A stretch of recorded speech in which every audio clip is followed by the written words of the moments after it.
Deus. Glória a vós, Senhor. Naquele tempo, João disse a Jesus: Mestre, vimos um homem expulsar demônios em teu nome, mas nós o proibimos, porque ele não nos segue. Jesus disse: Não o proibais, pois ninguém faz milagres em meu nome, para depois falar mal de mim. Quem não é contra nós é a nosso favor. Em verdade eu vos digo, quem vos der a beber um copo de água, porque sois de Cristo, não ficará sem receber a sua recompensa. E se alguém escandalizar um destes pequeninos que creem, melhor seria que fosse jogado no mar, com uma pedra de moinho amarrada ao pescoço. Se tua mão te leva a pecar, corta. É melhor entrar na vida sem uma das mãos, do que tendo as duas, ir para o inferno, para o fogo que nunca se apaga. Se o teu pé te leva a pecar, corta-o. É melhor entrar na vida sem um dos pés, do que tendo os dois, ser jogado no inferno. Se o teu olho te leva a pecar, arranca-o. É melhor entrar no reino de Deus com um só olho, do que tendo os dois, ser jogado no inferno, onde o verme deles não morre e o fogo não se apaga. Palavra da salvação. Glória a vós, Senhor. Aleluia, aleluia, aleluia, aleluia, aleluia, aleluia, aleluia, aleluia, aleluia. Caríssimos irmãos e irmãs, celebramos o 26º domingo do tempo comum. No dia da Bíblia, encerramos o mês que lembramos de sua importância e da importância para toda a nossa vida da Palavra de Deus. Tiramos da Palavra o ensinamento para colocar a nossa vida à disposição, na graça de Deus, para colocar a nossa vida diante do Evangelho de Jesus, para permitir que a Palavra deixada por Cristo possa ser comunicada através de tudo aquilo que somos, que temos e fazemos. Na ausência da eficácia da palavra de Deus, a nossa vida se esvazia, a nossa vida vai se preenchendo com aquilo que é superficial, transitório, com aquilo que é ilusão. Portanto, a palavra deve ser constantemente recebida, vivida e proclamada por nós, para que nós não nos distanciemos daquilo que Deus nos propõe. A palavra não é para mim e para você, mas para toda a humanidade. Lá na primeira leitura, o homem escolhido para receber a palavra de Deus foi Moisés. Ele era o único do seu povo que entrava na tenda, dialogava com Deus e comunicava a palavra que Deus lhe confiava aos israelitas. E assim foi durante muito tempo, mas agora outros homens são convidados também a entrar na tenda e receber a palavra. São 70 os que constam numa lista. 2 deles não foram para a reunião, mas os que foram receberam um pouco do espírito de Moisés, imediatamente profetizaram, mas também com muita imediação se calaram. Ora, pois, primeiro vamos recordar que hoje a lista dos chamados a entrarem na tenda são todos aqueles e aquelas que receberam o batismo. Mas muito bem, enquanto ainda estavam na tenda, algo de extraordinário aconteceu. Deus falou também fora da tenda, em meio à comunidade, naqueles 2 homens que tinham o nome na lista, mas que não foram para o culto, para a oração na tenda. E então um dos servos mais fiéis de Moisés corre ao seu encontro e diz: 2 homens estão profetizando, mande-os que se calem. E então Moisés faz uma grande revelação. Ora, pois, estás com ciúme de mim, quem dera que todo o povo do Senhor fosse profeta, e que o Senhor lhe concedesse o seu espírito. Uma profecia que sai da boca de Moisés e que se cumpre em Jesus Cristo. Lá no último capítulo do evangelista Mateus, Jesus pede exatamente isso, que todos os povos e nações sejam batizados em nome do Pai, do Filho e do Espírito Santo, isto é, recebam o Espírito de Deus, que todos se tornem seus discípulos e que a todos seja ensinado aquilo que Jesus nos deixou. Então, agora a palavra se multiplica em cada um e em cada uma que recebe o batismo. O Espírito se multiplica em cada um e em cada uma que recebe e deve viver e comunicar esta palavra. Padre, nós sempre recordamos que tem muita gente que não quer receber esse Espírito, ou recebendo o Espírito de Deus não vive o batismo. Tem muita gente que quer da palavra apenas aquilo que satisfaça a própria necessidade, as próprias carências, as próprias ilusões. E é por isso que Tiago vai terminando a catequese da sua comunidade, dizendo agora que não adianta a riqueza que os olhos podem ver, a riqueza que o ladrão pode levar, que a traça corrói, que o ferrugem destrói, principalmente se esta riqueza foi acumulada injustamente. Para aqueles que não vivem da palavra, que não vivem do Espírito de Deus, aparentemente parece que está tudo bem, mas olha que Jesus diz que eles são como os novilhos que engordam para depois serem abatidos. Ricos, chorai e gemei por causa das desgraças que estão para cair sobre vós. E depois ele ainda diz: o salário dos trabalhadores é que engordou a vossa riqueza. A luxúria de vocês foi feita a partir do derramamento de sangue de tantos inocentes a quem assassinastes. Olha, a riqueza não é um mal para a vida humana, desde que ela possa ser algo oferecido a todos. Não devemos nos igualar pela miséria, pela escassez, pela privação das coisas. Ao contrário, a abundância da graça de Deus e dos bens materiais deveria, pelo menos, ser uma bênção para todos. Deveria, pelo menos, ser aquilo que pudesse garantir a dignidade de todo ser humano. Por isso que nós cantamos o Salmo em resposta à primeira leitura: a lei do Senhor Deus é perfeita, alegria ao coração. Só conseguimos a verdadeira riqueza quando acumulamos os tesouros do reino, quando de fato nós praticamos o bem. A lei, a palavra de Deus, nos sustenta para que a vida seja abundante.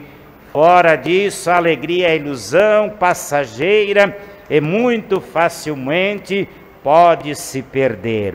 O convite de Jesus é para que então os nossos olhos, as nossas mãos e os nossos pés estejam voltados para aquilo que de fato expresse a riqueza da palavra de Deus na vida humana.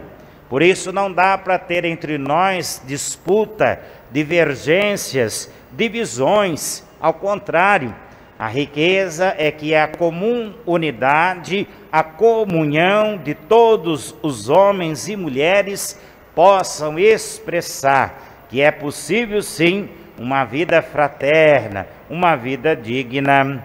Jesus vai conversar com os discípulos e João traz uma notícia que ele, João, pensa ser a mais correta. Mestre, vimos um homem expulsar demônios em teu nome, mas nós o proibimos porque ele não nos segue.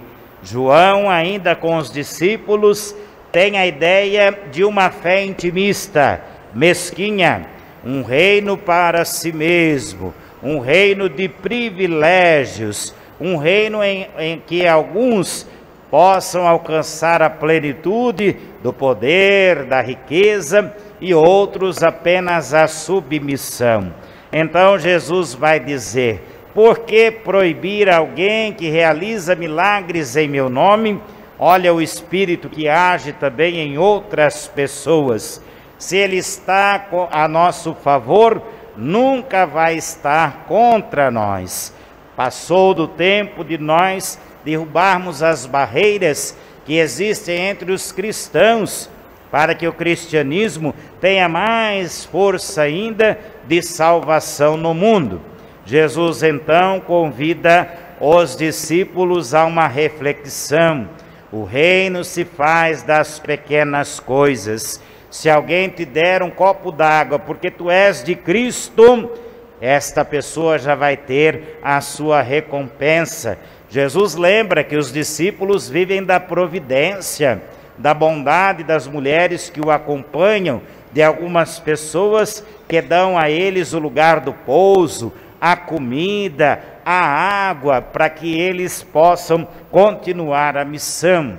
Depois Jesus vai dizer: em hipótese alguma, a fé pode escandalizar alguém, a fé pode oprimir alguém, a fé pode excluir alguém.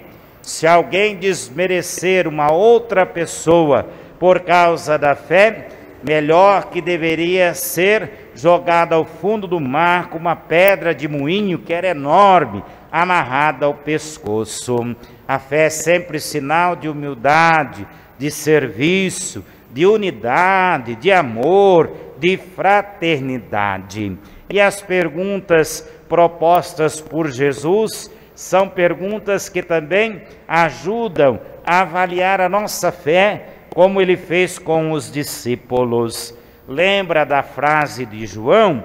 Tem 3 verbos aqui que estão intimamente ligados com a palavra de Deus e a nossa vida de fé. Mestre, vimos um homem, o olhar, expulsar demônios, o agir. Nós o proibimos porque ele não nos segue, o caminhar.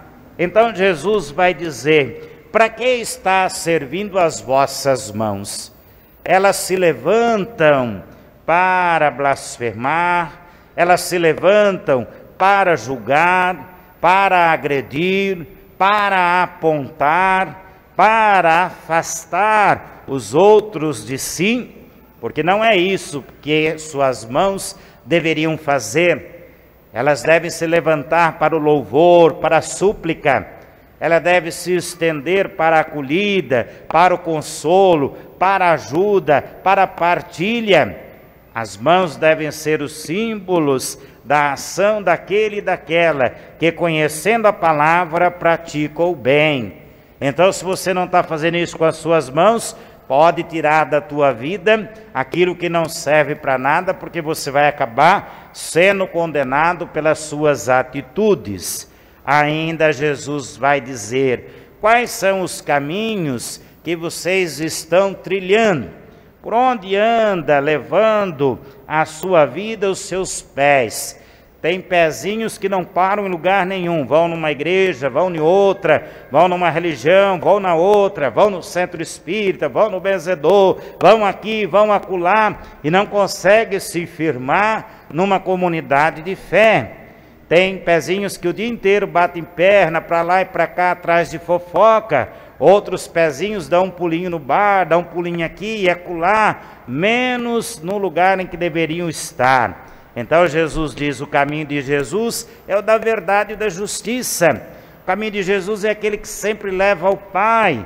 O caminho de Jesus é aquele que, quando caminhamos, nos ajudamos uns aos outros. Se você não está no caminho certo, melhor cortar um dos pés para ficar parado onde está, porque também você será condenado pelo caminho que escolhe para a sua vida. Por fim, e não menos importante, Jesus pergunta: para onde está direcionado o nosso olhar? O que nós estamos de fato compreendendo com os nossos olhos? O que nós estamos buscando com os nossos olhos? Tem gente que colocou os óculosinhos das desgraças, né? Tudo tá ruim, nada tá bom, nada dá certo, nada pode mudar, nada mais tem jeito.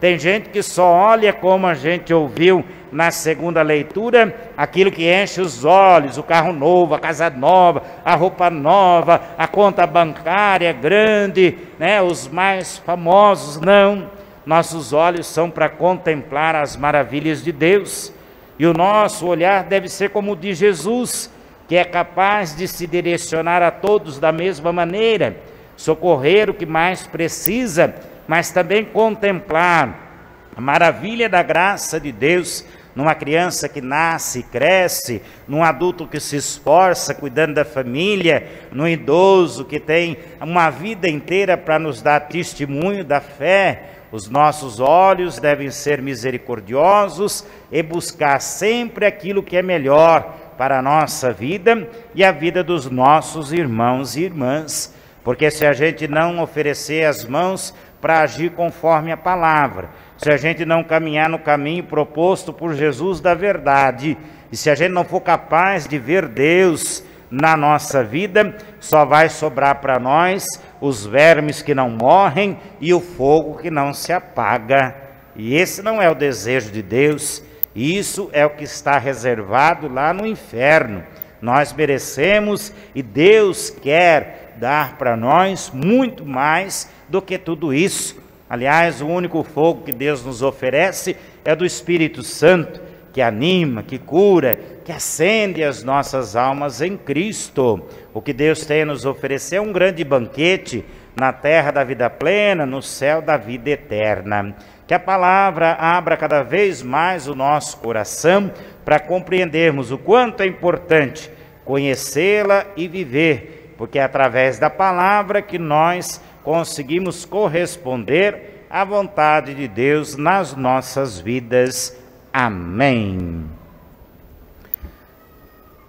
Creio em Deus Pai Todo-Poderoso, Criador do céu e da terra, e em Jesus Cristo, seu único Filho, nosso Senhor, que foi concebido pelo poder do Espírito Santo, nasceu da Virgem Maria, padeceu sobre Pôncio Pilatos, foi crucificado, morto, sepultado, desceu à mansão dos mortos, ressuscitou ao terceiro dia, subiu aos céus, está sentado à direita de Deus Pai Todo-Poderoso, onde há de vir a julgar os vivos e os mortos. Creio no Espírito Santo, na Santa Igreja Católica, na comunhão dos santos, na remissão dos pecados, na ressurreição da carne, na vida eterna. Amém. Verbum caro factum est, verbum panis factum est.